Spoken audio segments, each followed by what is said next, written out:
The planet Earth had never been a quiet place, not since the first signals reached the farthest corners of the galaxy. For centuries, humanity had been a silent observer of galactic events, watching as empires rose and fell while they struggled on their war-torn world. But all of that changed with the birth of one human child. The child, named Elysia, was born under strange circumstances. Her mother, an unassuming woman from the depths of the Amazon jungle, had been chosen by an ancient force. No one knew where the child's powers came from, only that the girl was unlike any other.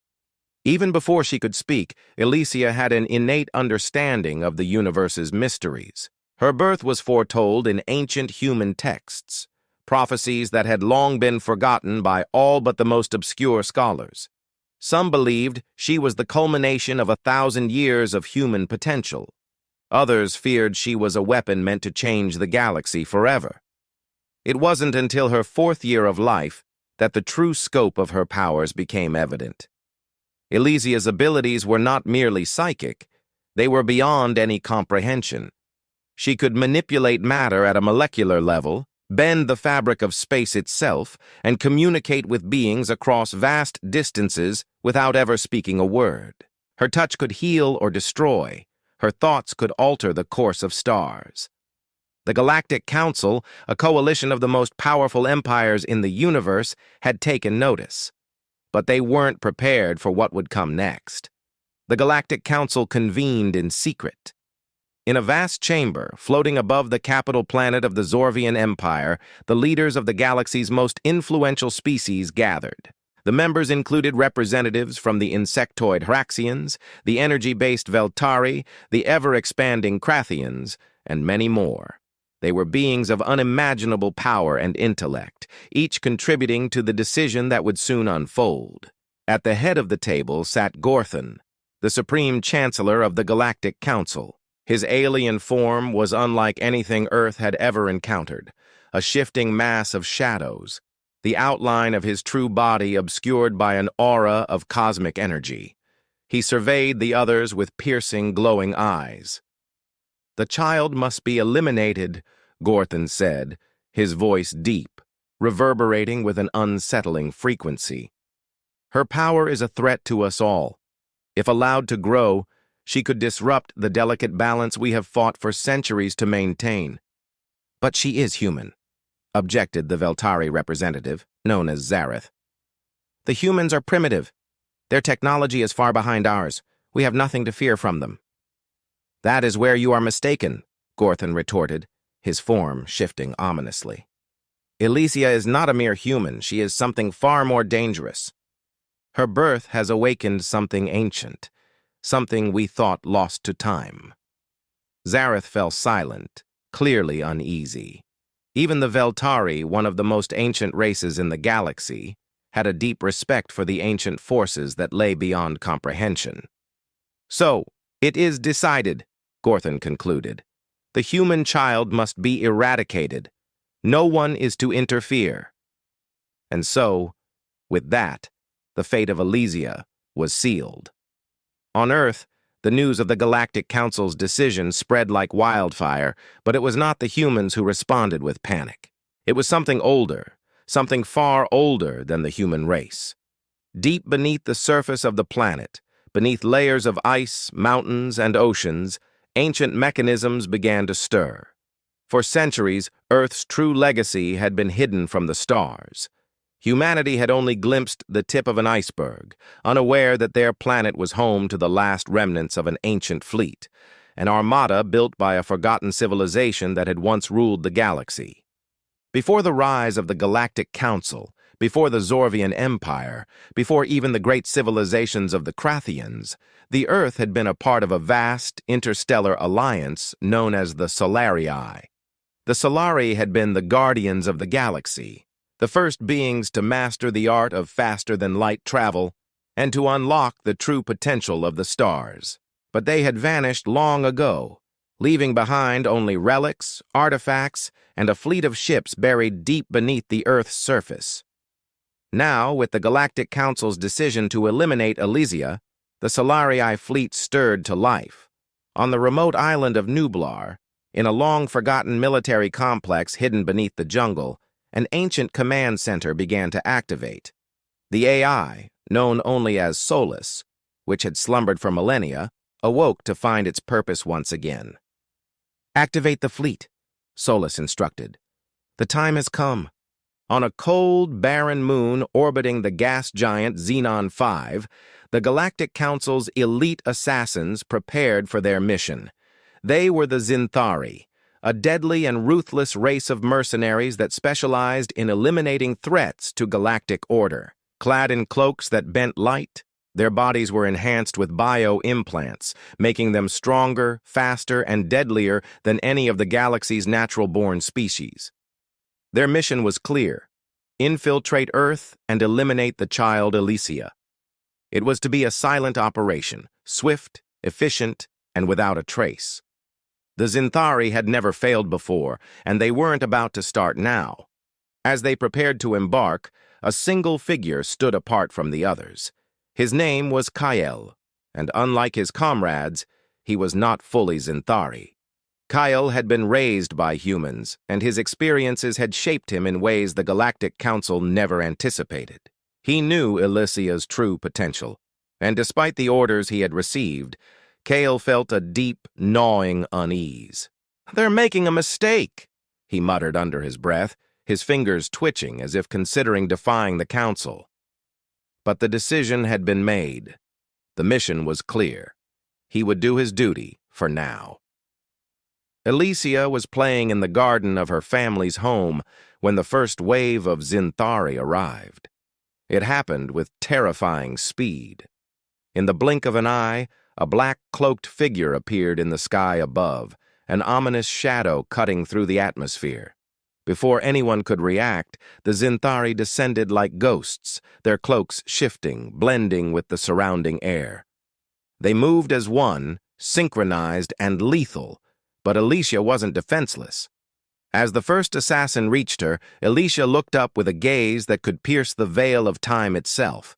The Xinthari assassin froze in midair, his body trembling as if caught in a force beyond comprehension.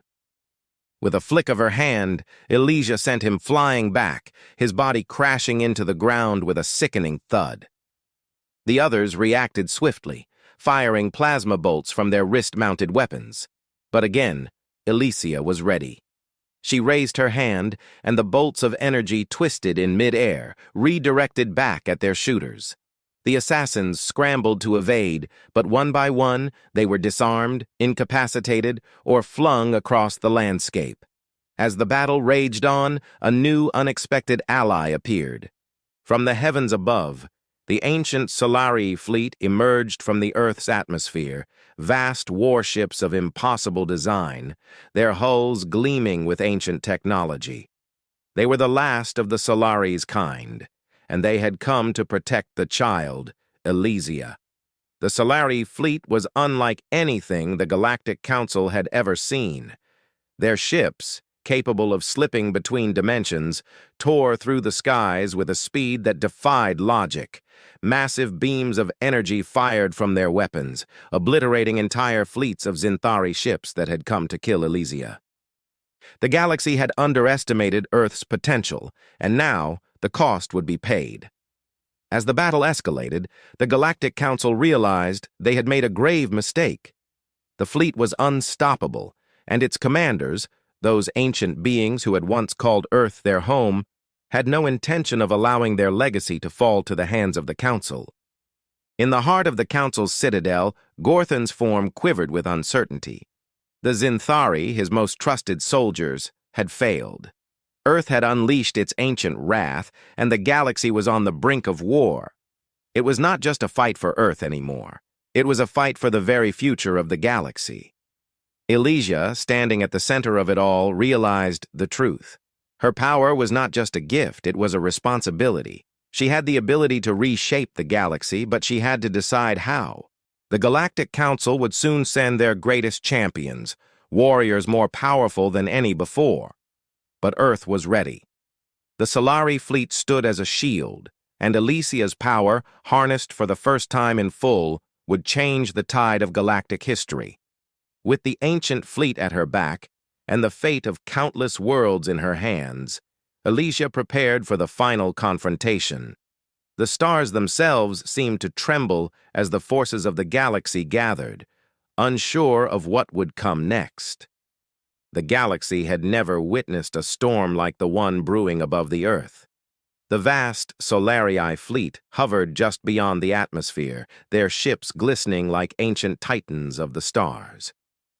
The atmosphere itself seemed to hum with energy, as if the planet itself were awakening after a long-forgotten slumber.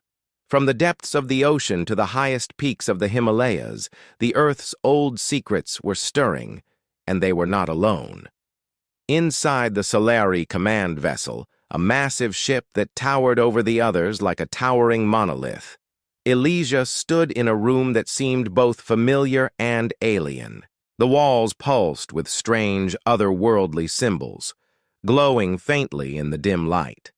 The floor beneath her feet was made of a material that seemed to shimmer, bending light in ways that defied explanation. It was a place older than humanity itself, and yet it was now home to the last hope of a planet on the brink of war. Solus, the artificial intelligence that controlled the fleet, spoke to Elysia through the ship's system. Its voice was calm but imbued with the weight of millennia. "Your power is the key, Elysia," Solus said, his voice resonating throughout the chamber. "The Solari have awakened, but their ancient technology will only function in harmony with you. It is your will that drives the fleet. Your decisions will determine the fate of not only Earth, but the entire galaxy." Elysia stood before a holographic display, showing the movements of the Galactic Council's forces. Armies of alien races assembling in orbit around planets far from Earth, preparing for a war that could fracture the very foundation of galactic civilization. Their objective was clear: subjugate Earth, eliminate Elysia, and restore the Council's unchallenged dominion. The tension in the room was palpable. Elysia's thoughts were a swirling maelstrom, conflicting forces pulling her in every direction.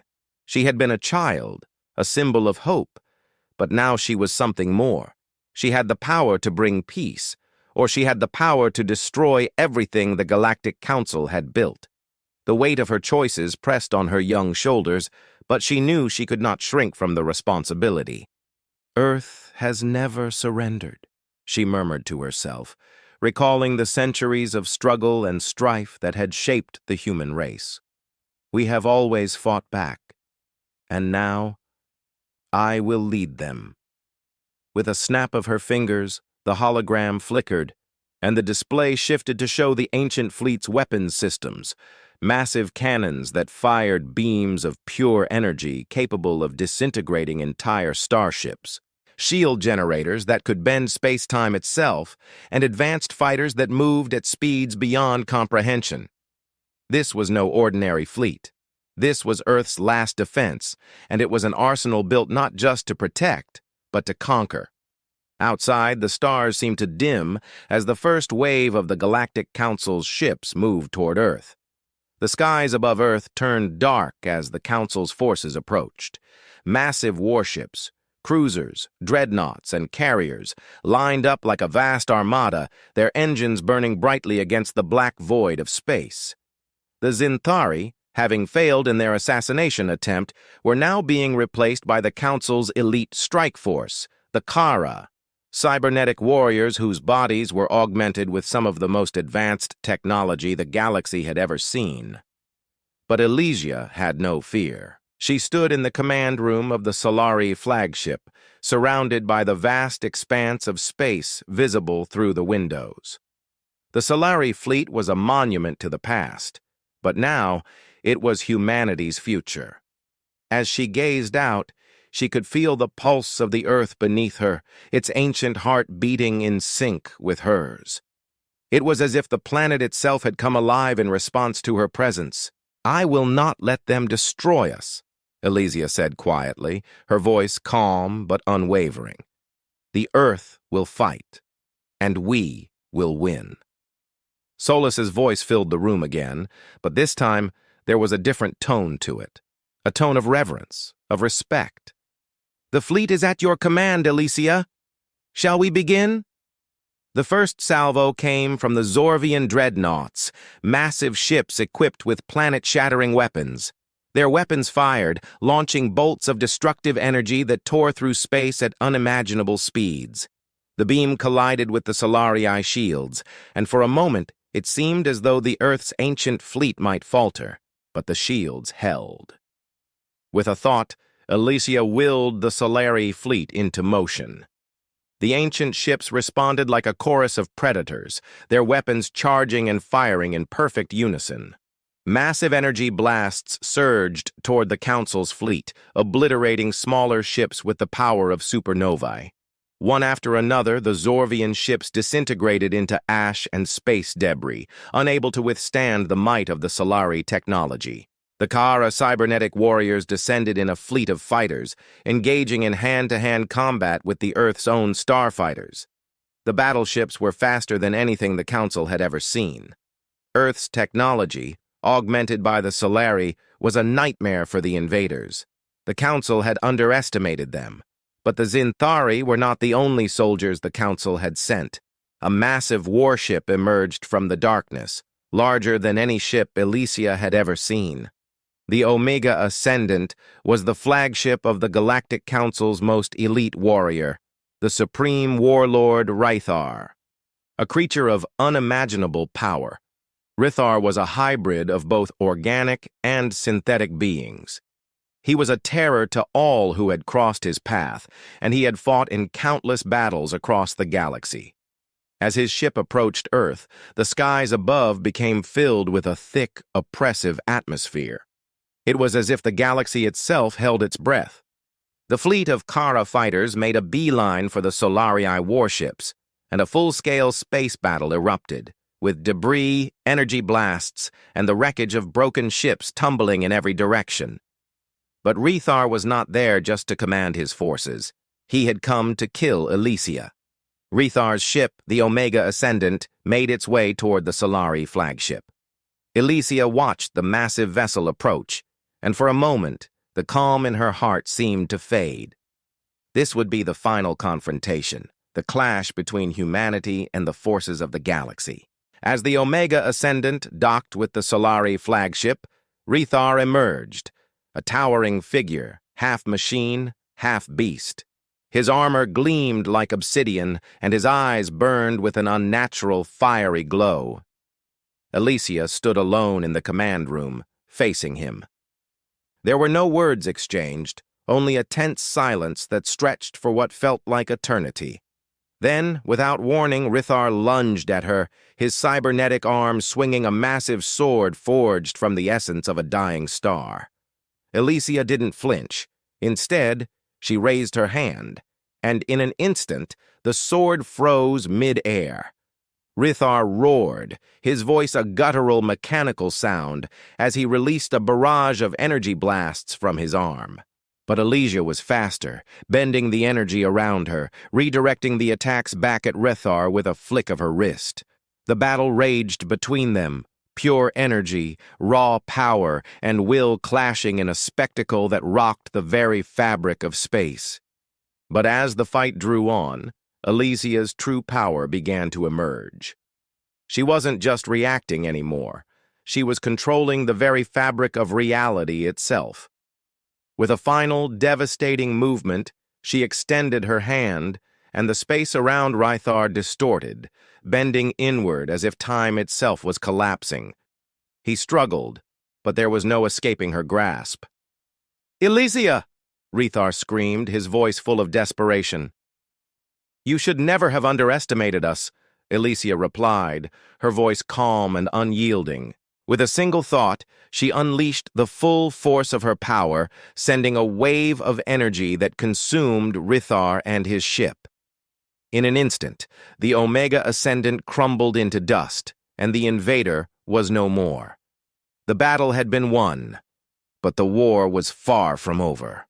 As the Galactic Council retreated in disarray, Earth stood victorious. The ancient Solari fleet had been restored, and humanity had proven that it was not to be underestimated.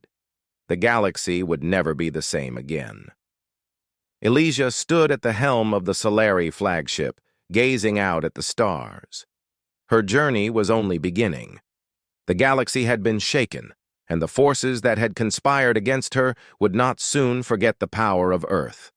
The human race had found its place among the stars, and Elysia was not just their protector, she was their new ruler.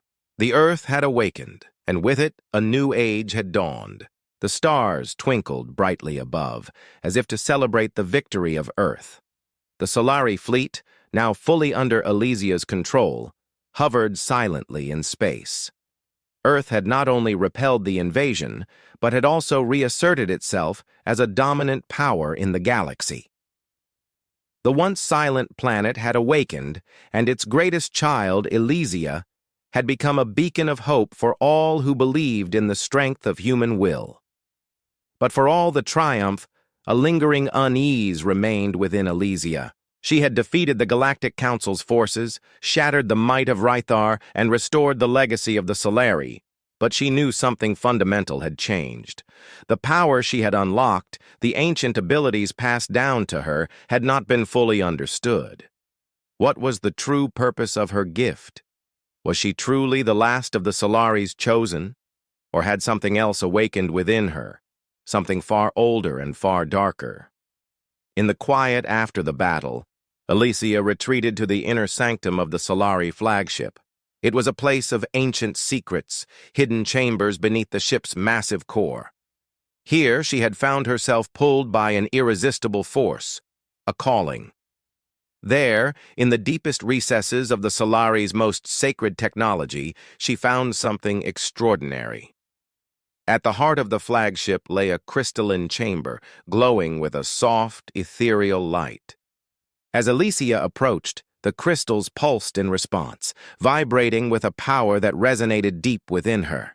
She extended her hand, and the chamber's contents shifted before her eyes. A series of ancient symbols, unfamiliar and yet somehow familiar, began to appear in the air before her, glowing with the same light as the Solari fleet. As she touched them, her mind was flooded with visions. Visions of a time long past, before even the Solari, before the rise of the Galactic Council, and before the first humans ever walked the Earth. The images were startling. An ancient race of beings, not entirely humanoid but neither entirely alien. They were beings of pure energy, existing beyond space and time. Their civilization spanned entire galaxies, and they had harnessed the power of stars themselves. These beings were the firstborn, the progenitors of all life in the galaxy, and they had seeded the universe with the Solarii as their emissaries, ensuring balance across the stars. But there was one truth that struck Elysia like a thunderbolt. The firstborn had not vanished. They were still out there, watching. The Solari fleet, the very power Elysia had used to defeat the Council, had been a gift not from a long-lost civilization, but from the firstborn themselves. They had been waiting, hidden within the very core of Earth, for someone with the power to awaken their fleet. But their purpose was not to protect humanity. No, it was something far more complex, far more dangerous. Elysia was not just their inheritor, she was their vessel. As the revelation hit Elysia like a storm, the full weight of her situation unfolded.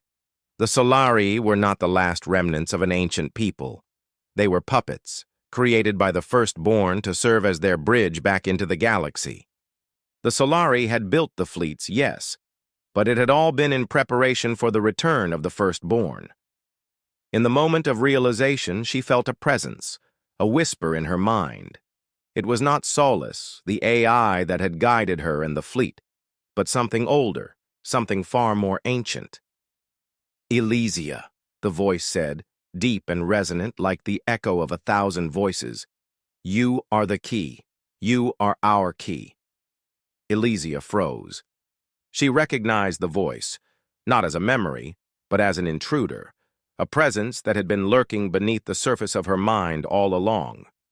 The firstborn were not just observing, they were in her mind, shaping her thoughts, guiding her actions. The realization was chilling. She wasn't just a protector of Earth. She was a vessel, a conduit for the firstborn's return. Her breath caught in her throat. She had been used. From the moment of her birth, the firstborn had been grooming her, cultivating her power, and steering her toward this very moment. Earth's ancient fleet, the Solarii, had been an extension of their will. The war with the Galactic Council, the death of Rithar, the victory, none of it had been an accident. Elysia had been guided, not by her own instincts, but by an intelligence far beyond her own understanding. The firstborn had manipulated events to bring about the outcome they desired, the return of their dominion over the galaxy. Torn between the revelation of her purpose and her newfound power, Elysia stood alone in the dark chamber, struggling with the weight of this truth. The Solari fleet had been a gift, but it was also a trap. The firstborn were not saviors. They were conquerors. Yet, even as the realization set in, a part of her rebelled against the will of the firstborn. Was she truly nothing more than a puppet? Had her entire existence been a design to pave the way for their return? No, she would not be their instrument. As the fleet began to respond to her mental commands, Elysia made a choice. The firstborn had manipulated her, but they had underestimated something vital, the resilience of human spirit. She was not their vessel. She was Elysia, and she would forge her own path, free from the influence of these ancient beings. With a single, decisive motion, she severed the connection. The power of the firstborn shrieked within her mind, fighting against her, but Elysia resisted, pushing them out with every ounce of strength she had. In that moment, the connection to the firstborn was severed.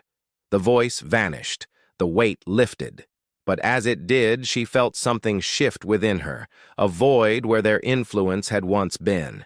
She was free. But freedom came at a cost. The Solari fleet, now unshackled from the influence of the firstborn, hung in space like an untethered force, waiting for Elysia's command. The galaxy was vast, and it had not yet realized what had occurred. The Galactic Council would surely regroup, the Kara would return. The balance of power was in flux, and Elysia stood at the center of it all, the guardian of Earth, the last heir of the Solari, and now the keeper of a choice that would reverberate across the cosmos. She could allow the firstborn to return and reclaim their place as the rulers of the galaxy, or she could prevent their return, choosing a future where Earth and the other civilizations could determine their own fates. The choice was hers. But Elysia knew one thing for certain. The galaxy would never be the same again. As she gazed out at the stars, a flicker of doubt crossed her mind. Had she made the right decision? What would become of her now, free from the influence of the firstborn? The answer lay ahead, hidden in the vast expanse of the cosmos. But one thing was certain. The future of the galaxy was no longer in the hands of ancient powers. It was in hers, and she would shape it, not as a puppet, but as a queen. As the Solari fleet vanished into the fabric of space, Earth remained a quiet beacon in the cosmos, no longer just a planet among the stars. Elysia's legacy had been rewritten, not as the chosen heir of an ancient race, but as a symbol of humanity's resilience.